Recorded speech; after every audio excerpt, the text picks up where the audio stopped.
You wonder how many times my socks have a hidden message for worship. It happens more than you think. Sometimes I show you when I have my sandwich socks on. Okay, so in Lamentations, which Sylvia read for us, a little bit of Lamentations, a short book about the destruction of Jerusalem, and the poet just cries for help. In Luke, you've heard this story plenty of times in your life, probably. Zechariah, he doesn't cry for help. He's done all the crying he can at this point in his life.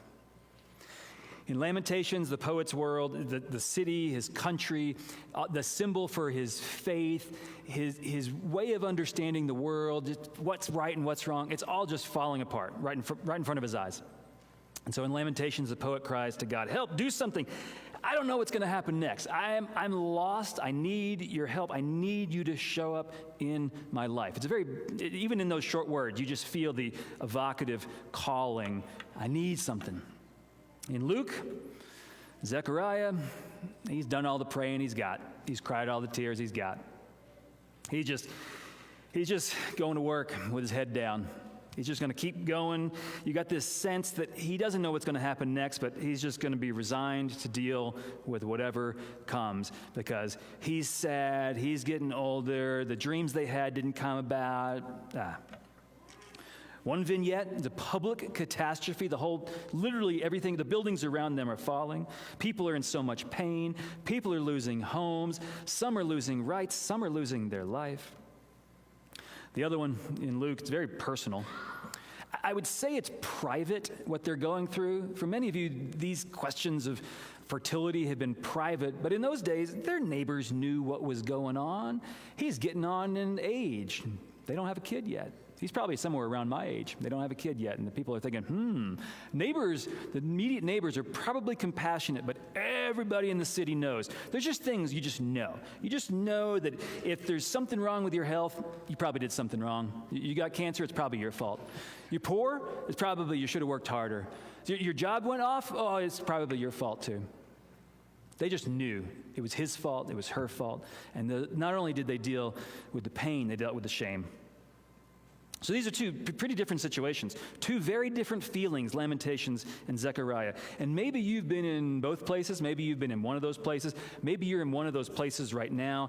Maybe you feel like all the things, how you understood the world to work, the safety, law, what counts as right and wrong, is just getting smashed up into some unrecognizable mess. You don't know what's going to happen next. You can't even conceive of where the good news is. Or some of you, there's just one thing that has filled up your entire worldview. It's taken all your worries. Wells and Samantha are back there with a really good one thing to worry about. It's taken over all their concerns. Everything else comes behind that baby.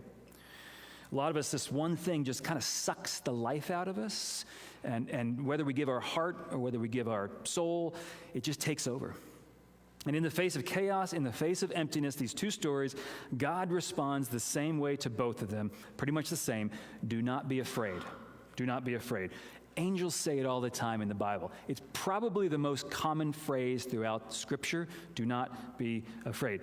It's almost cliche that we can run right by it in so many stories. It's almost, I don't know, it almost sounds like a religious bullhorn to me. Like, don't be afraid, have faith. You've heard those preachers?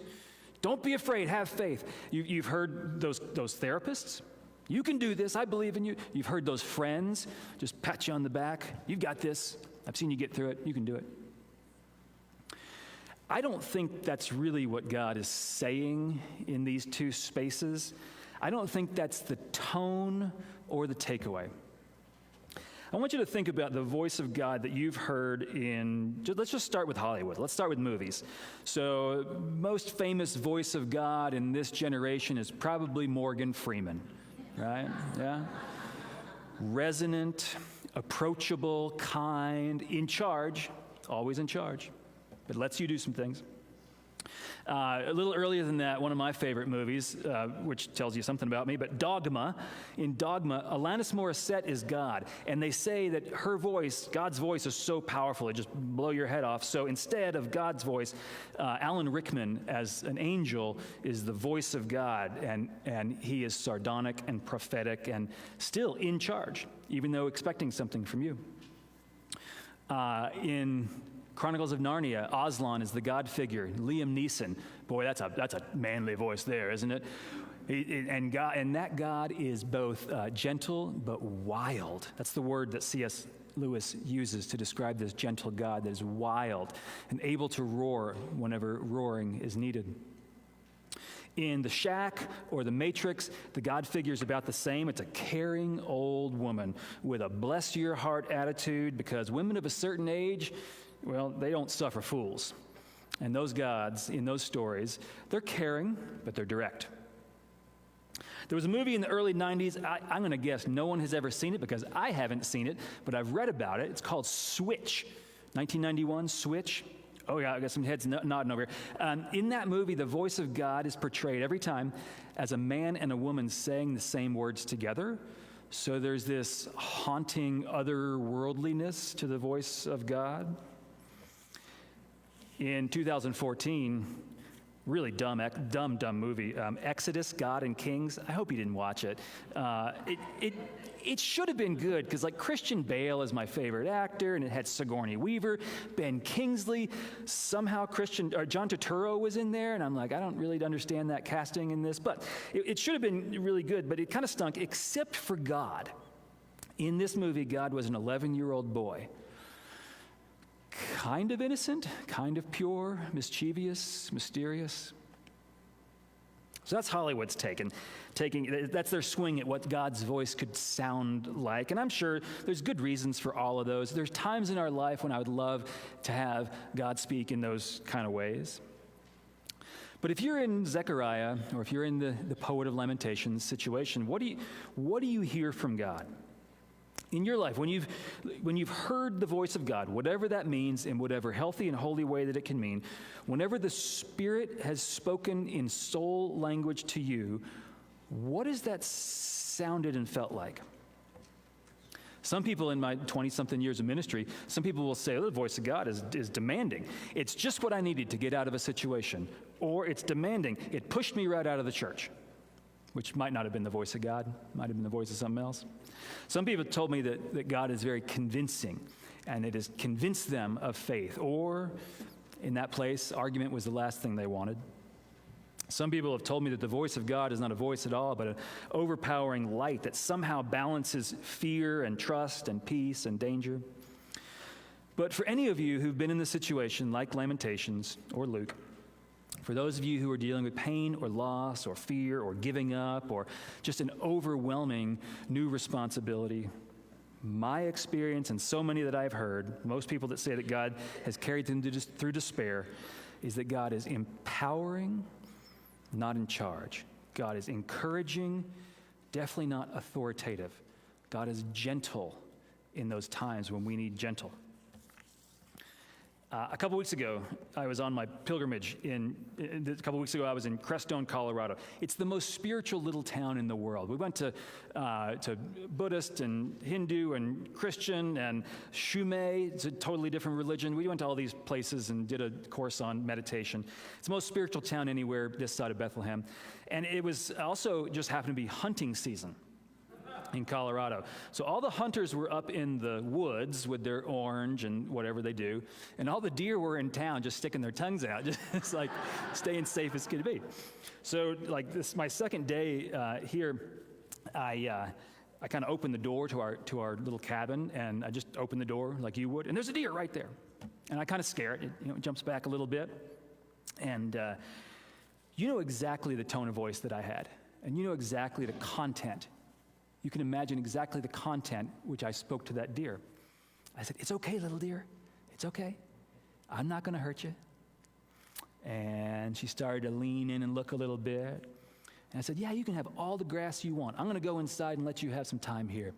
There's nothing to be afraid of. I did it with the most gentle voice I could. And that's how we talk to skittish animals. That's how we talk to scared children, because we know, we've experienced, either when we were children or when we've been in front of God, we know somewhere in our heart that the best response to fear is not power, it is hope.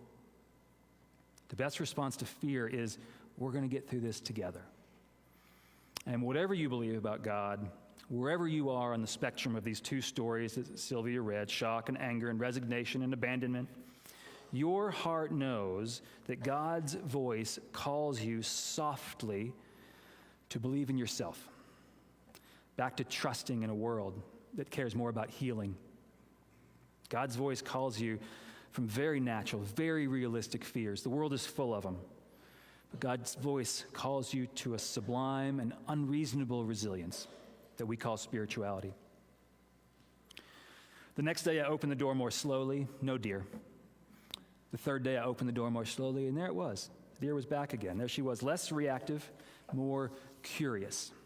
And so I talked to her again gently, and I got out the camera. You might have seen some of my social media posts.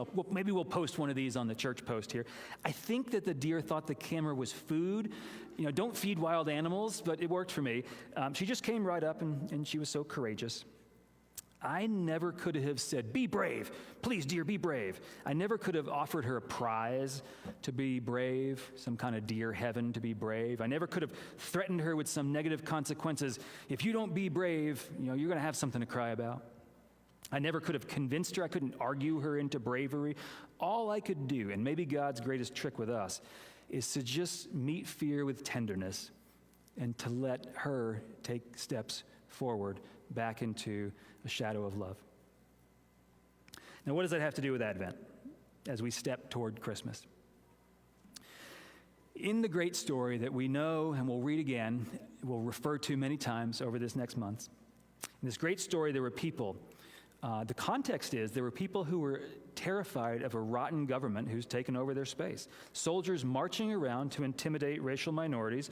There were rulers living in opulence, sanctified by hypocritical religious bootlickers in a bloody, greed-stained threat to their sense of what goodness is and their sense of where God's presence is. That's the context of Christmas. The private, personal context of Christmas is that there's two quite regular people holding on to terror.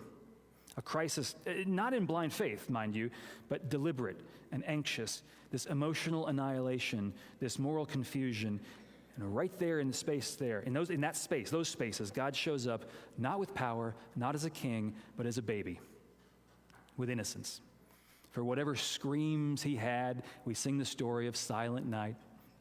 For whatever tantrums he would make, there were peaceful moments where God spoke to these people in the language of hope. May it be so for you as well.